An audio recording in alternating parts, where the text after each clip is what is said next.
कोरांग बहुत ही ज्यादा हैरान परेशान था, लेकिन वह जानता था कि अभी वह यहाँ पर कुछ भी नहीं कर सकता था। उसके बाद में फिर से वह अपनी एनर्जी को इकट्ठा करने लगता है। इस बार वह अपने दोनों हथेली का यूज करता है और अपनी एनर्जी से एक पाम अटैक अपने सामने बनाने लगता है। वह पाम अटैक पहले से ही बहुत ज्यादा विशाल लग रहा था और इस बार कोरांग ने पहले से भी ज्यादा उसके अंदर एनर्जी डालनी शुरू कर दी थी। अब उसके अंदर कोरांग को भी बहुत ही ज्यादा मुश्किल हो रही थी, क्योंकि वो जो एनर्जी थी वह उसको पीछे धकेल रही थी। उसने अपने दोनों पैरों को इस तरह से अपने पीछे गड़ो लिया था जिसके कारण वह पीछे ना बढ़ पाए। जब एक बार वो पूरा पाम अटैक तैयार हो जाता है तो उसके बाद में कोरांग एक फिस्ट बनाता है और उसके पीछे बूम उसको आगे की तरफ लॉन्च कर देता है और उसी हिट के साथ में वह पाम अटैक आगे की तरफ बढ़ने लगता है और आसपास की पूरी जमीन उसी से टूटने लगती है। लेकिन उस पाम अटैक को ऐसे अपनी ओर आते हुए देख अभी तक भी नितिन तो अपनी जगह पर ऐसे ही खड़ा हुआ था। वह उस पाम अटैक को बिल्कुल गौर से देख रहा था।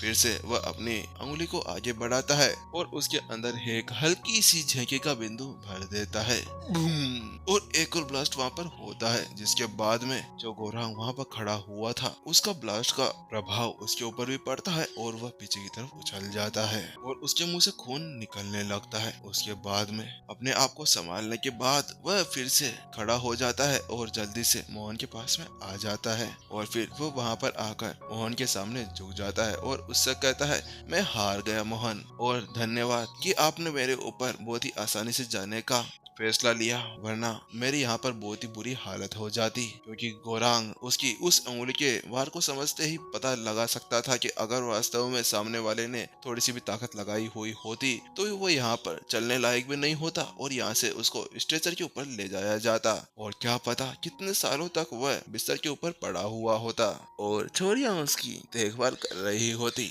लेकिन ये सब तो उसके सपने में होना था। उसके साथ में वह अपने सामने खड़े हुए मोहन से बहुत ही ज्यादा इम्प्रेस भी था, क्योंकि वह वास्तव में इतनी ज्यादा भयानक शक्तियों को होने के बाद में उनके ऊपर इस तरह से कंट्रोल पाना यह कोई आसान काम नहीं था और उसने किस तरह से उसको बिना चोट पहुंचाए अपनी शक्तियों को एक जगह पर नियंत्रित किया हुआ था। वो तो उसके पाम अटैक के अंदर जो शक्ति थी उसी कारण से उसको थोड़ी बहुत चोट लग गई थी, वरना उसको ऐसा कुछ भी नहीं होना था। अरे नहीं नहीं, ऐसी कोई बात नहीं है, तुम्हें इस तरह से कुछ भी करने की जरूरत नहीं है। वैसे भी ये हमारा एक फ्रेंडली मैच था, इसीलिए ये तो बिल्कुल भी हर किसी बात है कि हम एक दूसरे को चोट नहीं पहुंचा सकते थे और तुम्हारी झेंकी की मात्रा ही बहुत ही ज्यादा अधिक है। नितिन ने एक हल्की की मुस्कान के साथ में अपने सामने खड़े हुए गोरांग से कहा। वहीं दूसरी तरफ उसकी वह बात सुनने के बाद में गोरांग ने अपना सिर हिला दिया और वह अपने मन ही मन के अंदर बहुत ही ज्यादा कंफ्यूज था और एक हल्के सी स्माइल के साथ में अपने सामने खड़े हुए व्यक्ति से पूछता है, मोहन क्या मैं आपसे एक सवाल पूछ सकता हूँ? गोरांग अपने कॉम्बैट मास्टर हॉल के अंदर संत लेवल स्टेज 1 के लड़ाकों के बीच में बहुत ही ज्यादा ताकतवर और सबसे ज्यादा अधिक झेंकी को रखने वाला व्यक्ति था और वह अपने सामने खड़े हुए व्यक्ति से ऐसा ही कुछ पूछना चाहता था। उसकी ऐसी बातें सुनने के बाद में नितिन ने अपना सिर हिला दिया और उसने कहा, हाँ हाँ पूछो, क्या पूछना है तुम्हें?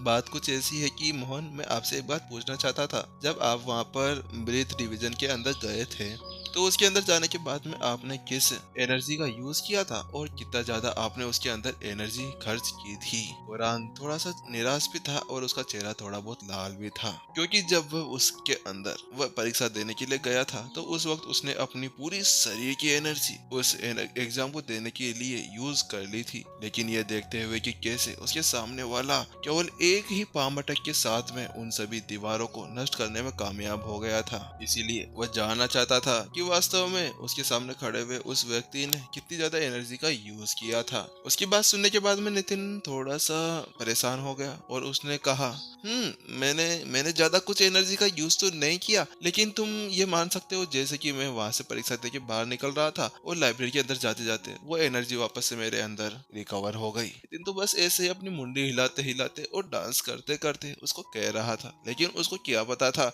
कि उसकी वह सभी बातें सामने वाले कॉम्बैट मास्टर्स के दिल के अंदर ऐसे छेद कर जाएगी कि वह छेद लाल बन जाएंगे। उनको इतना गहरा झटका लगता है, उनको ऐसा लगने लगता है कि धरती फट जाए और वह उसके अंदर घबरा घबरा जाए। उन सभी के चेहरों के रंग पूरी तरह से उड़ चुके थे। हाँ? क्या क्या बोला आपने? केवल परीक्षा से लाइब्रेरी तक आपने पूरी एनर्जी रिकवर कर ली? इसका मतलब क्या हुआ? इसका मतलब आपने एनर्जी का यूज किया ही नहीं। सभी सभी ऐसे देख रहे थे जैसे कि उन्होंने कोई भूत देख लिया हो, और उन सभी के चेहरे पूरी तरह से काले पड़े हुए थे और शर्मिंदगी से पूरी तरह से लाल हो गए थे।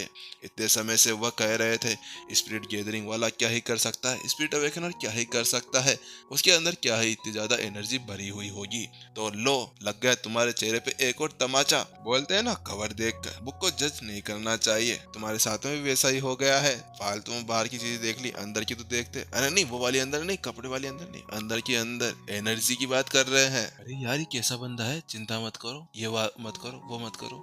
कौन सी चिंता मत करो? चिंता तो हमें करनी चाहिए कि केवल इतनी सी एनर्जी के साथ में इसने इतने बड़े उसको एक ही बार में अंदर नष्ट कर दिया, और उसके साथ में पूरी फॉर्मेशन की सत्यानाश जो करा उसने वो अलग। लेकिन अब उन सभी ने अपने दिल के ऊपर पड़े हुए बोझ को कम करने के लिए एक राहत की सांस ली, क्योंकि वो जानते थे कि सामने वाला कोई इंसान तो था नहीं, वह तो एक जानवर या राक्षस था। और फिर कॉम्बैट मास्टर्स एक दूसरे की बात में फुसफुसाने लगते हैं। भाई अब तुम बताओ, कौन तोड़ने जाएगा उसको? उस रिकॉर्ड को तो कौन तोड़ेगा? तुम तोड़ोगे? कौन? मैं? अरे भाई, मैं तो एक वॉल तोड़ दूं वही बहुत बड़ी बात है। तुम मेरे से बात कर रहे हो, तुम तोड़ोगे? अरे नहीं नहीं, तू पागल वागल हो गया है क्या? अब सभी इसी तरह से वहाँ पर बातें करने लगे थे, क्योंकि आखिरकार 300 सालों का वह रिकॉर्ड तोड़ने के लिए गोरांग को 20 साल लग गए थे और अपनी एनर्जी को इकट्ठा करने में। लेकिन इस व्यक्ति ने केवल एक ही पामटक के साथ में वह 100 की 100 वॉल्स का रिकॉर्ड तोड़ दिया था। उसके बाद में गोरांग ने भी अपने झटके को दबा दिया, और उसके बाद में वह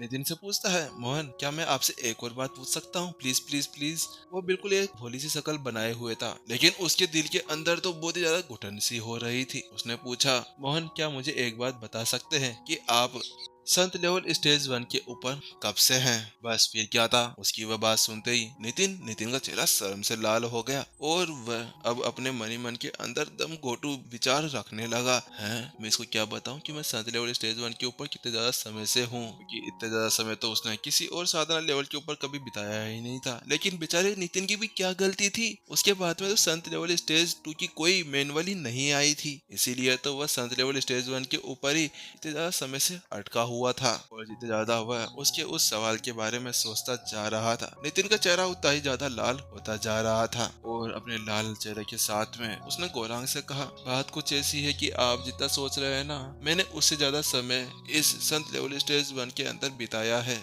उसकी बात सुनने के बाद में गोरांग के चेहरे के ऊपर भी एक हल्की सी स्माइल आ जाती है, और सभी कॉम्बैट मास्टर्स एक राहत की सांस लेते हैं, ये देखते हुए कि सामने वाले ने भी अपनी इस ताकत को हासिल करने के लिए कितना समय संत लेवल स्टेज 1 के ऊपर बिताया था। हाँ, बात कुछ ऐसी है कि मैं अपनी इस साधना लेवल को पार करने के लिए बहुत ही ज्यादा समय से प्रैक्टिस कर रहा हूँ, और तभी तो मैं आपकी इस लाइब्रेरी के अंदर गया था। मैंने सोचा था कि मैं इसके अंदर जाकर कोई एक मैनुअल ढूंढ लूंगा जिसके साथ में मैं अपनी सफलता को हासिल कर पाऊं। उसी के साथ में नितिन ने एक अफसोस और बिल्कुल ही निराशा भरी हुई आह भरी, और फिर बड़ी निराश भाव के साथ में, जैसे ये सारी निराशाएं उसके ही दिल के अंदर हो, और उसको इतनी ज्यादा घुटन महसूस हो रही हो कि वह अपने सामने वालों को कुछ बता ही ना पाए। तो निराश भरे हुए भाव से कहा, बात कुछ ऐसी है कि मैं इस साधना लेवल के ऊपर कुछ 1 महीने से हूँ। इस बात को बोलते हुए नितिन का चेहरा तो कतई लाल हो गया था। ऐसा लग रहा था किसी भी पल वो लाल टमाटर की तरह फट जाएगा। और उसने आगे कहा, और मुझे जल्दी से अपना ये साधना लेवल कंप्लीट करना है, वरना वास्तव में मैं अपने छात्रों को कैसे अपना मुंह दिखा पाऊंगा? मैं तो उनके सामने जा भी नहीं पाऊंगा। नितिन की इतनी बोलने भर की देर थी कि गोरांग और सभी कॉम्बैट मास्टर्स के दिल के ऊपर ऐसा लगा किसी ने तीर चला दिया हो और उनकी वहीं पर ही हत्या कर दी हो। और यहीं पर ही ये एपिसोड भी खत्म होते हुए, तो इसका गाइस अपन को मिलेगा नेक्स्ट डे, क्योंकि अभी क्या बोलते हैं आप लोगों को तो पता है ना, उसी वजह से। और थोड़ा सा वेट कर लेना, बस होने वाला है अपना डेली की डेली। अभी तो फिर वापस से स्टार्ट कर देंगे, बस थोड़ा सा वेट कर लो, अपना भी चल रहा है ठीक ठाक। तो टाटा बाय बाय गाइस, मिलते हैं नेक्स्ट एपिसोड के अंदर सुबह।